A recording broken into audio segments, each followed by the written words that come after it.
Good morning, everybody, and happy Friday to one and all, and a special happy Friday today to our two Year 6 classes, Cedar and Chestnut, who are both learning at home today. I hope you're all okay, Year 6. We're really missing you. I know one class are coming back next week and the other class not until after Easter, so it was all a bit of a shock, wasn't it? But I'm sure that you're okay, and I know your teachers are doing a fabulous job teaching you at home, and we will see you really, really soon. But we're thinking about you and we really miss you, so it's not too long. Keep doing your learning, keep trying to keep in that good learning routine, getting up and getting to all of your lessons, and well done for this week for those of you learning at home. Okay, it's Good Work Friday. Let's see where we are going to stop this week. And the first place, I'm going to give you a clue. I've already given you a clue. I had a great afternoon yesterday afternoon. I was walking around school, as I do, and looking for examples of really good work. And I was drawn to the Year 3 classroom because Year 3 were having music. It was in Mrs. Harrison's class. And all I could hear down the corridor was this sound.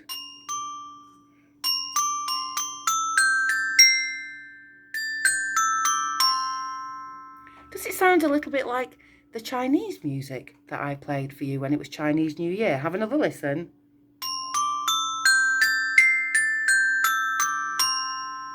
It does, and that's because in Year 3, the children are learning using our lovely glockenspiels. The children had one of these, one between two, and they were working and concentrating really, really hard. They're learning about the pentatonic scale in music. And scales in Western music have seven notes. So 1, 2, 3, 4, 5, 6, 7. And then it goes back to the C there. But in the pentatonic scales, which is used in lots of Eastern places, including in China, the pentatonic scale, and you should know this if you know your shape names, pent means pentagon, it means 5. So the pentatonic scale only has 5 notes, and it's those 5 notes that make it sound Chinese. 1, 2, 3, 4, 5. It just has 5 notes, and the children were having to read music and follow patterns to create their own pentatonic scales and their own Chinese music. So they were working really hard, and I got some special children I wanted to mention who were working especially hard and sharing their music with the rest of the class. So Amelia was working really, really hard, and Tyler was working really hard in his music lesson. There's Tyler's work that he was doing. And who else did we have? We had Daniel and Tiana, who were partners yesterday, and they were working through their pentatonic scales and making some beautiful music. So well done, Year 3, and those children from Mrs. Harrison's class. It was lovely to hear your glockenspiel music all the way through school. Okay, speaking of music, I then bobbed into Mr. Naylor's class, and the children were holding up little fans of colours like these, holding them up and showing their teacher, and I was intrigued. I didn't know what lesson it was, whether it was art or I didn't know.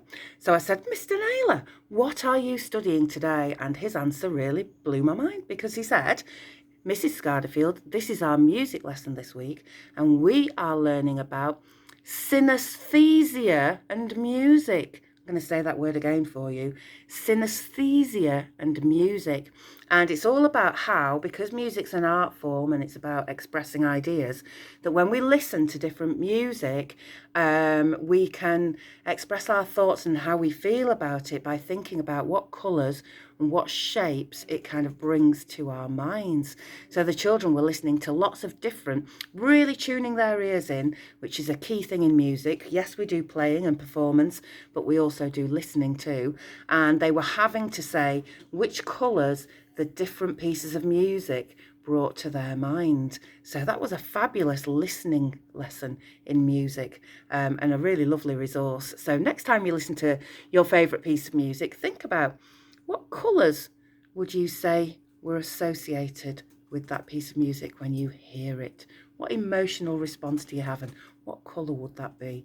So really great and creative music lesson going on in Year 5. Well done, Year 5.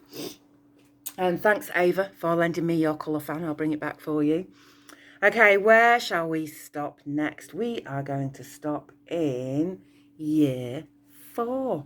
And today it's a very, very well done to Miss Nixon's class, who were doing some, I thought, really hard and challenging work in our computer suite as part of their computing curriculum.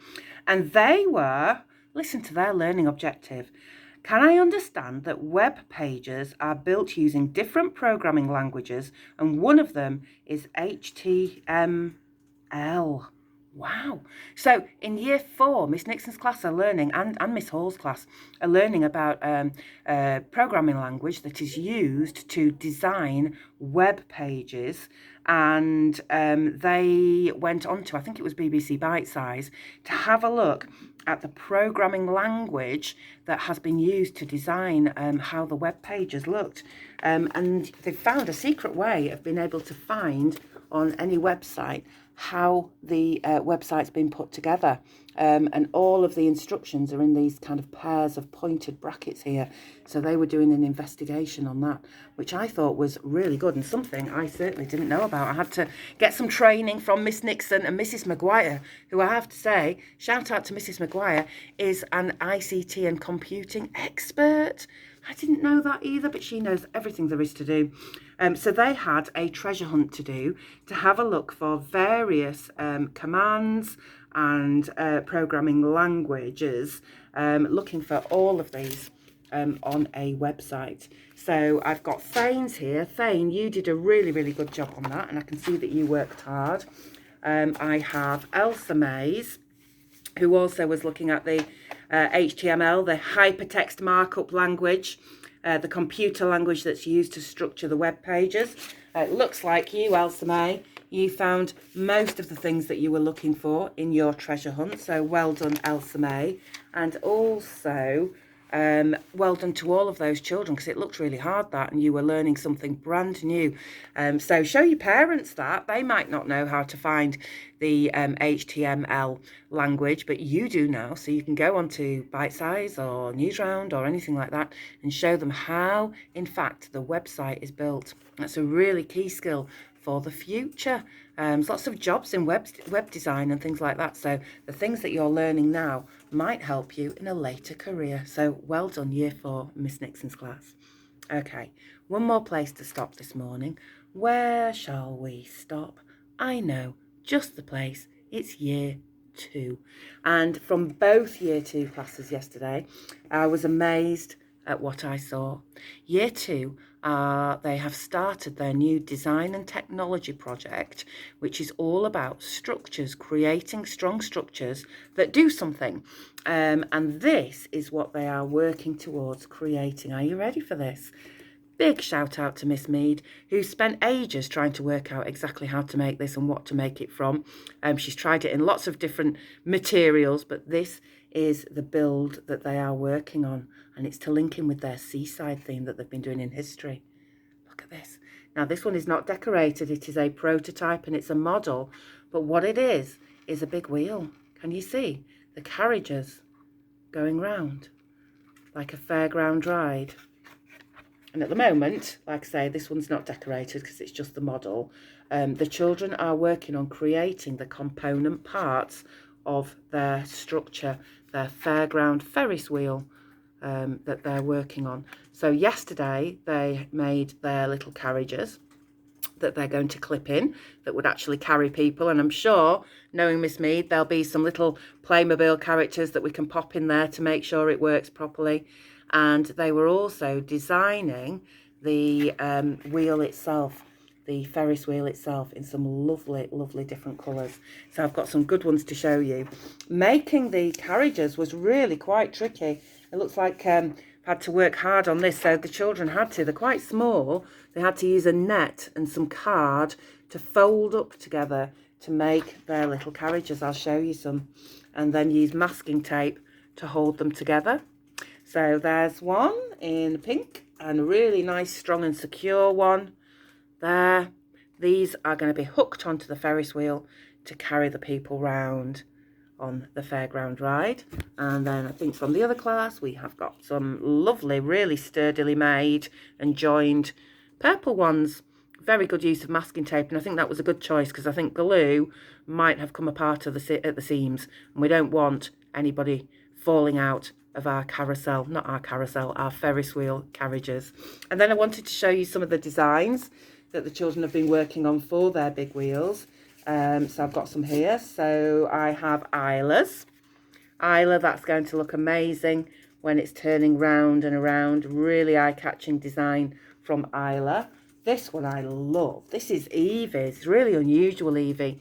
And you've taken real care to think about how your design is going to look when it's turning around on the Ferris wheel.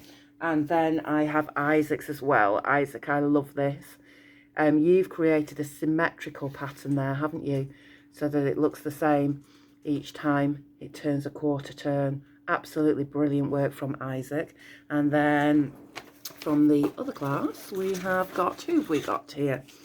Okay, I like this. It's simple, but I think it's quite effective. Ollie, you just went for a full grey design, and I think that's going to look super. But I like the way that you've coloured that in, and you've kept all of your pen strokes going the same way, so it's going to create a good impression. And then we have, whose is this one? Wilfred's. There we go. Wilfred's design for his Ferris wheel. Ooh, that's interesting. Wilfred, have you turned this piece into a slice of watermelon? That looks great. We've got, ooh, a little scary part there. That's going to look amazing when it's turning round and around on your Ferris wheel. And finally, Millie's. Millie, you've done a super job there. And I can't wait to see all of Year 2's Ferris wheels in action when they're fully decorated and working and can actually carry some model people round and round on their Ferris wheel design. So yeah, I know some other year groups have started some work on their design technology projects since we came back in March. So I look forward to seeing those develop. So there we go. That's some lovely work to share with you. Some music, some computing, and some design and technology. We've been busy this week. I feel a little bit tired today. Maybe you do because you've been working so hard. So we've got a lovely weekend to rest and relax coming up. So have a lovely Friday, everybody, and have a lovely weekend. And I will see you soon. Bye for now. Bye-bye.